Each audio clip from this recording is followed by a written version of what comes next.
Esther sat at the edge of her bed. Her hands clasped so tightly and knuckles turned white. The dim bulb in the ceiling flickered, casting long shadows on the peeling walls. Her heart beat fast, not because of fear, but because the burden inside her had grown too heavy to carry alone. She closed her eyes, but the faces came again. Faces she wished she could forget, some smiling, some crying. She had told herself she would stop, but the more she tried, the more tangled she became in the web she had helped weave. Tonight was different. Something in her spirit whispered that her time was running out. If she could not free herself from this secret, it would swallow her whole. By day, Esther's world looked beautiful.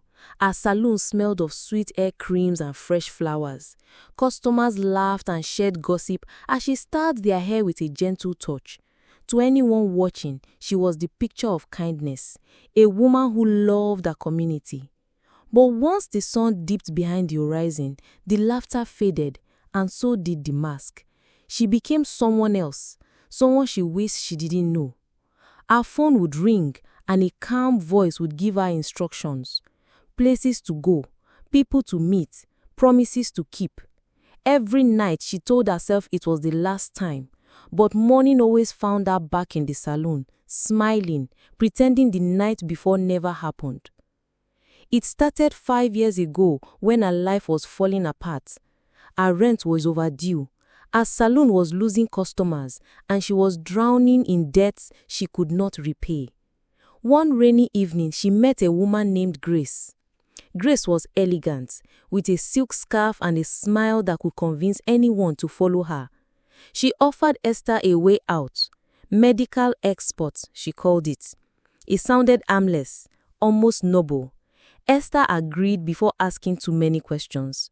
By the time she understood what medical expert truly meant, her hands were already stained in ways she could never wash clean. The men she worked with were not quacks. They were respected doctors with shining clinics in cities like Bamenda and Yaoundé. Patients trusted them. They smiled politely in the day, but Esther knew what happened after hours.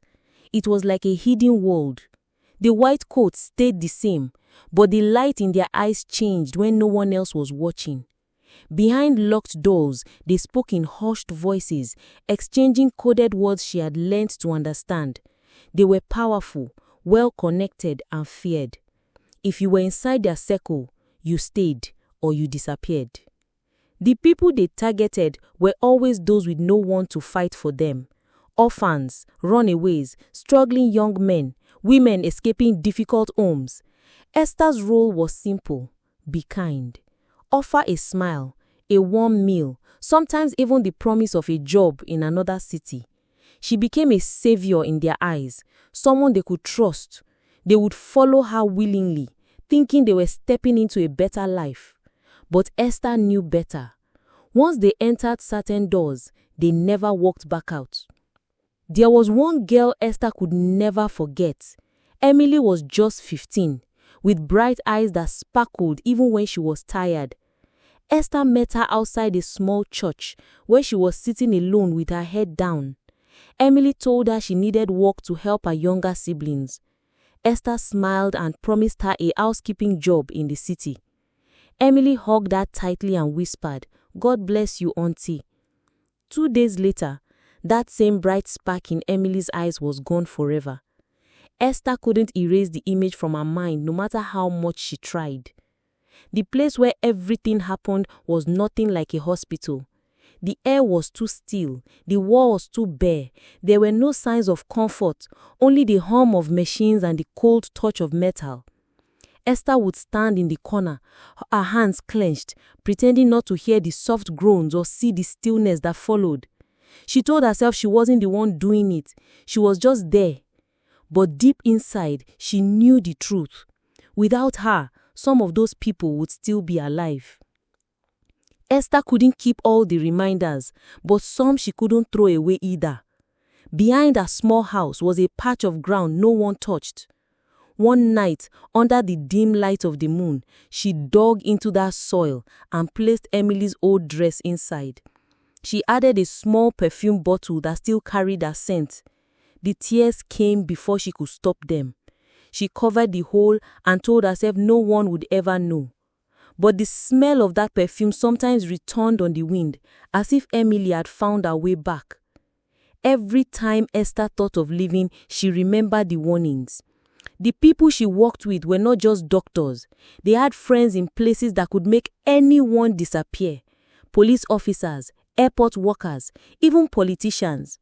They were all tied together in a chain no one could break. If you talk, you die, Grace had once told her, smiling as if it was a joke. But Esther knew it wasn't. Some nights, Esther would lie awake, her eyes fixed on the ceiling. She would hear voices in the wind, sometimes whispering her name. The guilt pressed down on her like a heavy stone. She had become part of something she once thought she could control, but now it controlled her. She knew one day her past would find her. The question was whether it would end her or force her to finally speak.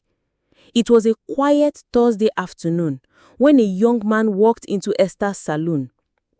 He didn't come for a haircut or a style. He just stood there, watching her. "Do you know a girl named Emily?" he asked softly. Esther's heart skipped. She had not heard that name spoken aloud in years. She forced a smile, but the man's eyes didn't leave hers. They held something dangerous, the kind of look that said he knew more than he should. That night, her phone rang. It was Grace. "Be careful," she said, her voice sharp. "Someone has been asking questions about you." Esther tried to keep her voice steady. "Who?" she asked. "Doesn't matter. Just remember, if anyone comes too close, we deal with it, quickly." Then the line went dead. Over the next week, Esther noticed a shadow in her life, a man leaning on the corner where she closed the salon. Footsteps behind her on her way home. A figure disappearing whenever she turned around. Her chest felt tight. She told herself it was just her mind playing tricks. But every time she glanced at a reflection in a shop window, she saw him there, always watching. She began locking her doors twice, drawing the curtains earlier than usual. Still, she couldn't shake the feeling that the walls around her were closing in. One evening, as she was sweeping the salon, the young man appeared again. This time, he spoke quickly. "I know what you've been doing. I know about Emily, but I'm not here to hurt you." She froze, the broom slipping from her hands. "I can get you out," he said, "but you have to tell me everything, every name, every place, and you have to trust me." Esther wanted to run. She wanted to say yes, but she also remembered the stories, the ones about people who spoke out and were never seen again. The man seemed to sense her fear. "They can't protect you forever," he said. "One day, it will be you they come for." Those words stayed in her head long after he left. 2 days later, Grace came to see her in person. It was rare for Grace to visit. She walked in, elegant as ever, but her smile didn't reach her eyes. "There's been talk," Grace said, glancing around the salon. "Someone says you've been asking questions. That's not true, is it?" Esther shook her head quickly, but her arms betrayed her, trembling at her sides. That night, Esther sat in the dark, her phone in her lap. She scrolled through her contacts until she found the number the young man had given her. Her finger hovered over the call button. One decision could change everything, save her or destroy her. In the stillness, she whispered, "God, please," and pressed the button.